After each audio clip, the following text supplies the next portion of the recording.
नमस्कार दर्शक बंधु कलिंग ग्रुप फार्मिंग रे आपण मानक स्वागत। आज एक नवा वीडियो रे आपण मानक स्वागत जनाऊँ। और आज जेनटा कि छेली मानकर पाई कम खर्च रे केंती तांकर खाद्य प्रस्तुत करा जाई परिबो सेटा आज पूरा लाइव बनई कर देखबा और छेली के खाई बागु देवा से माने खाउछंती कि नहीं देखिबा। तो आमे एटा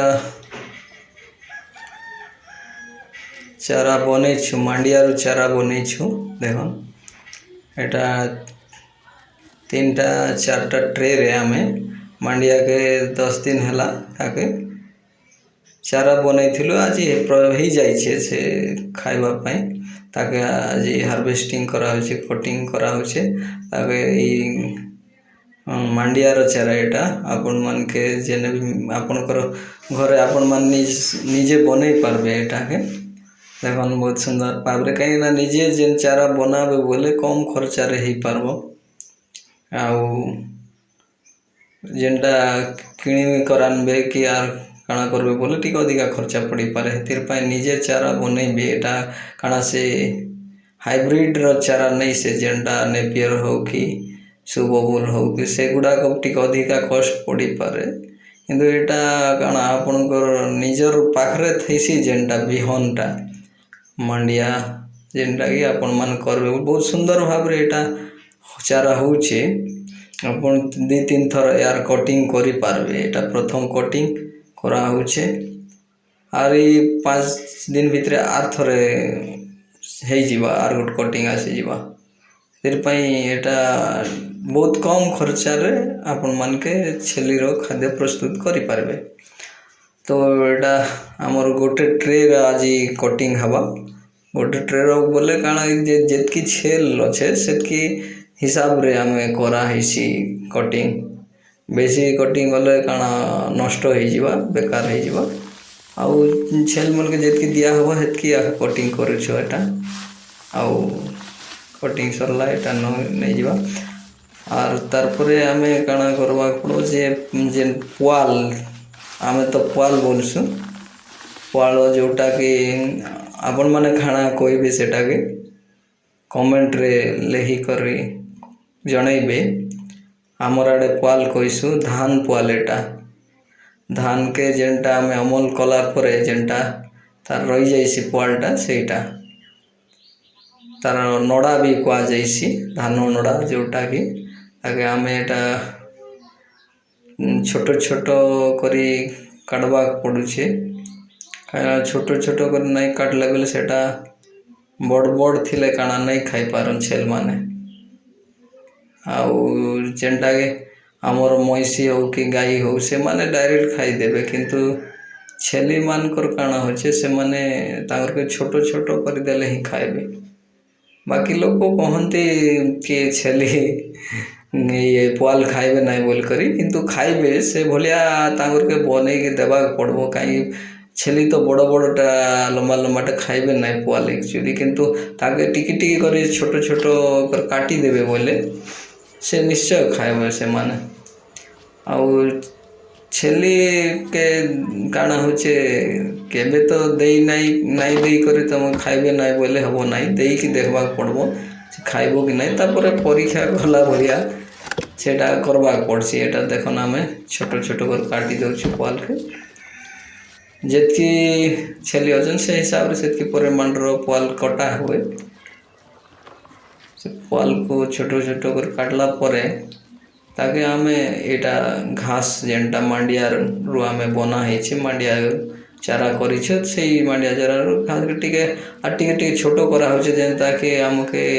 ये पुआल आरे ये मांडिया रे जेन मिसे बाटा सुविधा हबो आरे सेटा भल भाव रे मिसी पारबो बोल कर एटा आमे टिके यार छोटो छोटो करी आगे काटी दउछु पीस पीस करे बोले मिसी बारे सुंदर भाव रे। एटा देखो पुआल आउ जेन मांडिया चारा ताके मिक्सिंग करा होचे एटा भल भाव रे मिसई देले काना है सब मिसी जीव समान भाव रे ଏଇଟା ଦେଖନ୍ ମିଶା ହଉଛେ ମିଶିଗଲା ତାର ପରେ ଆମେ କାଣା ଏଇଟା ଲୁଣ ପାଣି ଲୁଣ ତାକୁ ଟିକେ ଲୁଣକୁ ତାକୁ ପାଣିରେ ମିଶାଇ ଦେବା ଭଲ ଭାବରେ ଭଲସେ ମିଶାଇଲା ପରେ ତାକେ ସେ ଲୁଣ ମିଶି ପାଣିରେ ଯେତିକି ବେଳେ ମିଶିଯିବ ତାକୁ ନେଇକରି ଆମେ ଏଇ ଯେଉଁଟା ପୁଆଲ ଆଉ ମାଣ୍ଡିଆ ଚାରା ଯେନ୍ଟା ଘାସ କରାହେଇଛି ତା ଦେହରେ ଟିକେ ଟିକେ ଛିଞ୍ଚି ଦେବା ଆଉ ଯେନ୍ତାକି ବେଶୀ ପରିମାଣରେ ଛିଞ୍ଚିବେ ନାହିଁ ଟିକେ ଟିକେ ଛିଞ୍ଚି କରି ତାକେ ମିଶାଇବେ ଭଲ ଭାବରେ ଟିକେ ନରମ ରହିବା ବେଶୀ ଓଦା ହେଇଗଲେ ବି ଖାଇବେ ନାହିଁ ସେଥିପାଇଁ ଟିକେ ଟିକେ ଯେମିତିକି ସେ ନଡ଼ା ଗୁଡ଼ାକ ଟିକେ ନରମ ହେଇପାରିବ ସେଇ ହିସାବରେ ସେ ଲୁଣ ପାଣି ଟିକେ ଟିକେ ଦେଲେ ସେ ପୁରା ନଡ଼ା ନରମ ହେଇଯିବ ତାପରେ ଆମେ ଲୁଣ ପାଣି ମିଶାଇଲା ପରେ ଏଇଟା ଆମର ଯେଉଁଟା ଅଟା ପାଉଡ଼ର କି ଯେକୌଣସି ଚଣା ପାଉଡ଼ର କି ଆଉ କି ବି କୁଣ୍ଡା ବି ପତଲା ଭାବରେ ଯେ ଛାନି କରିଦେବେ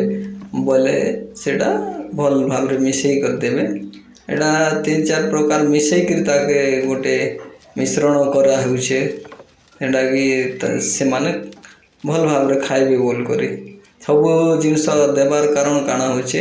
ସବୁଥିରେ ଅଲଗା ଅଲଗା ପ୍ରକାର ଭିଟାମିନ୍ ମିଳିଛି ସେଥିପାଇଁ ପୁଆଲରେ ଗୋଟେ ପ୍ରକାର ଭିଟାମିନ୍ ସେ ମାଣ୍ଡିଆ ଯେନ୍ଟା ଚାରା ସେଥିରୁ ଗୋଟେ ଭିଟାମିନ୍ ଆଉ ପାଉଡ଼ର ଯେନ୍ଟା ଆମର ଅଟା ହେଉ କି ମକା ଗୁଣ୍ଡ ହେଉ କି ଆଉ ଗହମ ଗୁଣ୍ଡ ହେଉ ଯେଉଁଟା କି ସେଇଟା ବି ଟିକେ ଟିକେ ଭଲ ଭାବରେ ଦେଇକରି ମିଶାଇ ଦେବା ଆର୍ ଟିକେ ଏଥିରେ ଆର୍ ଟିକେ ନରମ କରିବାକୁ ପଡ଼ିବ ଏବେ ସବୁ ମିଶି ଯାଇଛେ ଆସନ୍ ତାକେ ନେଇକରି ଯିବା ଆଉ ଛେଲିମାନକେ ଦେବା ସେମାନେ କେନ୍ତା ଖାଉଛନ୍ ଦେଖବା ଏଇଟା ତ ଆମର ମିଶ୍ରଣ ହେଇଯାଇଛି ଆଉ ଏଇଟା ଦେଖିକରି ଛେଲମାନେ ଆସିଗଲେ ଦେଖନ୍ ଏତେ କେତେ ସୁନ୍ଦର ଭାବରେ ଖାଇବାର ଆରମ୍ଭ କଲେ ନା ଆଉ ବହୁତ ଜୋରସୋରରେ ଖାଉଛନ୍ ଦେଖନ୍ ତାକେ ଏମିତି 3 ପ୍ରକାର ମିଶ୍ରଣ କରିକି ଦେଲେ ବହୁତ ସୁନ୍ଦର ଭାବରେ ଖାଉଛନ୍ ଏଇଟା ଆଗରୁ ବି ଆମେ ଥରେ ପରୀକ୍ଷା କରାହେଇଛେ ଯେନ୍ଟା ଖାଇଲା ପରେ ଏଇଟା ଦ୍ୱିତୀୟ ଥର ଆମେ ଏଇଟା ବନାଉଛୁ ସେମାନେ ଖାଉଛନ୍ ବୋଲିକରି ତାକେ ଆଉ ଥରେ କଣ୍ଟିନ୍ୟୁ ବନା ହେଉଛେ ଯେନ୍ଟାକି ଏମାନେ ଆମର ଛେଲିମାନେ ତ ଜଙ୍ଗଲକେ ବି ଯାଇକରି ଚରି କରି ଆସନ୍ ଏଇଟା ଘରେ ଗୋଟେ ଟାଇମ୍ ଦିଆହେଇଛି ଯେନ୍ଟାକି ତାଙ୍କରକେ ଆର୍ ଟିକେ ଗ୍ରୋଥ୍ ହେବା ବୋଲିକରି ଆରି ଯେନ୍ ବଡ଼ିଟା ଯେନ୍ ପଲିସ୍ ଆସବା ସେଥିପାଇଁ ଘରେ ଗୋଟେ ଟାଇମ୍ ଆମର ଘରେ ଯେଉଁ ଚାରା ତିଆରି କରାହୁଏ ସେଇଟା ଆମେ ଦେଇଥାଉ ଦେବେ ଏଇଟା ଆମର ଛେଲିମାନଙ୍କର ବି ଗ୍ରୋଥ୍ ବଢ଼ିଆ ଅଛେ ବହୁତ ସୁନ୍ଦର ତାଙ୍କର ଏବେ ଧୀରେ ଧୀରେ ତାଙ୍କର ଇଏ ଚିକଣ ଶରୀର ଦେଖିବାକୁ ମିଳିବ ତ ଏନ୍ତା ଇଟା କଣ୍ଟିନ୍ୟୁ ଏନ୍ତା ଦିଆହେଇଛି ଯେନ୍ଟାକି ଆମର କାଣା ଜଙ୍ଗଲରେ ଖାଇକରି ଆସିବେ କିଛି ସମୟ ରେଷ୍ଟ ନେଲା ପରେ ଦିଆହେଲେ କାଣା ହେଉଛି ଯେନ୍ଟା ତାଙ୍କର ଖାଦ୍ୟ ଆର୍ ଦରକାର ଥିସି ସେଇଟା ପୂରଣ ହେଇଯାଇଛି ଆଉ ଛେଲିକେ ଆପଣ ମାନେ